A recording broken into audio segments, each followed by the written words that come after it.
Hi, it's Ashley from Sweet Dreams Bake Shop, and welcome back to my channel where I make a lot of cake and cookie decorating tutorials, as well as give a lot of baking business tips. Now, you might be wondering, Ashley, why did you make a video where you just buy mini cupcakes and then turn them into a few cake pops? Well, the reason is because sometimes we want that custom looking dessert, but we don't actually have time to make everything from scratch. And so in this video, I'm going to show you how to easily transform just plain old cupcakes that maybe aren't your color palette and Rice Krispie treats into something that looks custom made. Somebody gifted me with a surplus of cupcakes. That's why I'm using the mini cupcakes, but honestly, you can use sheet cake. You can use whatever cookies, donuts, cupcakes, muffins that you have available to you to make this. This is all about checking the moisture level of your cake pops. So I actually didn't need any of the frosting because the cake that they used for this cupcake is super moist. If I had added any frosting or ganache, it probably would have just ended up being a soupy little mess of cake. And the trick when making cake balls is to make sure that they're all even. So I'm using an ice cream scoop and making sure it's super leveled. And then I'm applying a lot of pressure to make sure that it's going to stick together. And if it's not a smooth cake ball, then you haven't squished it together enough. And if you still can't get it to be smooth even after all of that squishing, it probably doesn't have enough moisture. So you will need to add some buttercream or ganache or whatever other filling of your choice. And the key to successfully making any cake pop is putting it in the refrigerator for a good amount of time.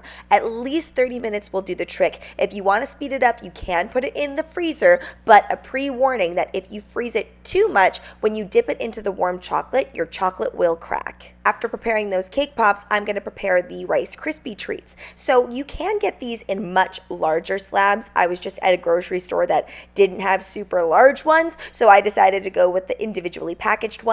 And because I was making these for a party, it's actually a lot more pleasant to eat a smaller amount of these, and those do not have to be refrigerated. I'm using Candy Melts, which personally is not my favorite tasting chocolate, but at the event I was at, people were raving about this white chocolate, so maybe they actually changed their formula a little bit, because this is like the 5th time that people have actually raved about this chocolate. I should probably give it another try since I haven't had them in a very long time. This is where most people go wrong and end up pulling out their hair because they're like, man, my chocolate is chunky. It doesn't look anything like the picture. You have to add flavorless oil. Coconut oil is a great one. It is really nice and smooth, and it provides a really great texture. I only had vegetable oil on hand, so that's what I used. If you don't add that, your cake pop will end up looking very chunky, so it's very important that you add enough flavorless oil and give your cake pops a shake. This will also make sure everything stays nice and smooth. There is also a right and wrong time to add your sprinkles. So if you add them too quickly after you dip, then all of the chocolate is going to start falling off. The sprinkles are going to start falling off. So you want that chocolate to be tacky,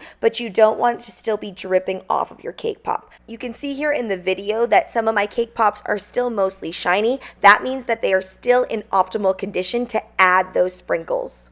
Also take note that dipping cake pops versus dipping Rice Krispie treats is a little bit of a different experience, because if you don't refrigerate your Rice Krispie treats the way that the cake pops are refrigerated, then they are not going to solidify as quickly. You can pop your Rice Krispies into the refrigerator if you do need it to solidify a lot quicker.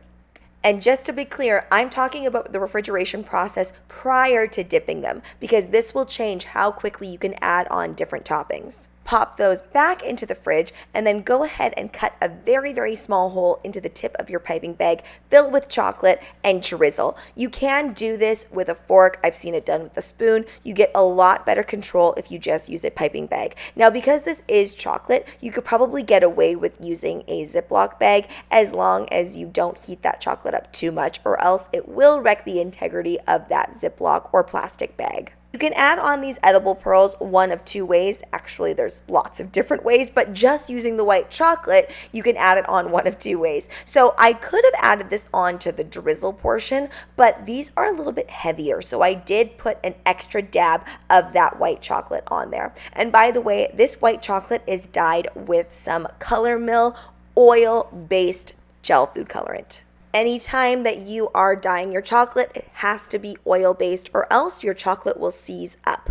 I remember watching, and I don't know if you guys remember, but she was Glitter Forever 17 and she made a lot of DIY projects, and she would constantly dye her chocolate with just regular food gel and it would seize up, and she would just act like that was supposed to happen. But I mean, I don't feel too bad for her. Those videos had like millions and millions of views, so obviously it didn't matter too much. For us bakers, though, that do care about seized up chocolate, definitely use oil-based gel food colorant. Pop your treats into the refrigerator until everything is fully solidified, and then they can stay out at room temperature for the full duration of your event. Thanks so much for watching, guys. Don't forget to like, share, and subscribe so you can be part of the Sweetie fam. Right now, I'm uploading weekly, so make sure you hit that notification bell so you know when I upload. Also, be sure to comment, request, or ask a question. I love hearing from you guys. Bye!